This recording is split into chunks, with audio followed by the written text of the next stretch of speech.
When you compare like metal halides and T5's LEDs, what would you say in terms of your experience in terms of growth and coloration is the best bulb to have at this point, or light type of to have? It's another good question. And let me ask you though: are you running radiums only? Do you have any supplements at all? I got the T5 supplements going. Yeah, you can't beat that. I mean, that's pretty much tried and true. But I get asked that all the time because that's kind of like the topic of the hour. But there's a lot of similarities between halide and LEDs. I mean, without a doubt, I think halide, the growth is a bit more vigorous under halides. But there's something to be said about T5s and the coverage that I don't see under, because I've got multiple colonies of the same corals under all three lights. So I can really get an idea, and all the other conditions are the same. I can, I've got a pretty good idea of what they look like under each light, with no other variables involved. Right. And the T5, I always come back to the T5. Like there's something that's happening under the T5s that isn't happening under the halides or the LEDs. And it's just, I think it has more to do with the coverage. It's not a point source light, and they're getting light in places where there otherwise wouldn't be, under the halides or the LEDs. And it just seems like whenever I'm asked a question, sometimes I'll run up there and just kind of confirm it. I'll look at it.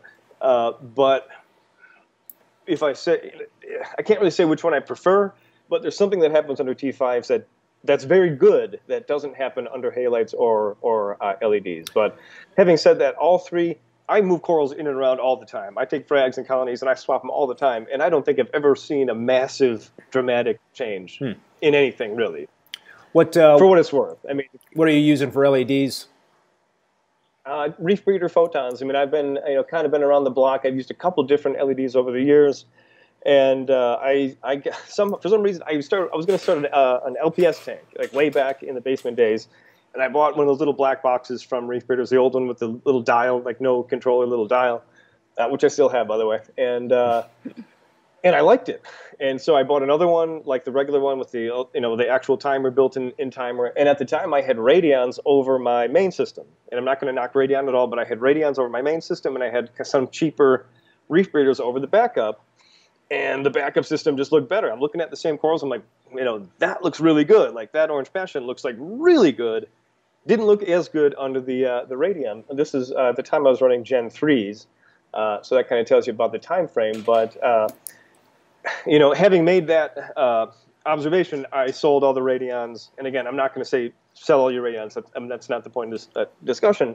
I liked what I was seeing under the Reef Breeders, and I kind of latched on, and I've been kind of latched on ever since. So to me, I think the idea of the board, like the board versus the puck, the coverage is just better.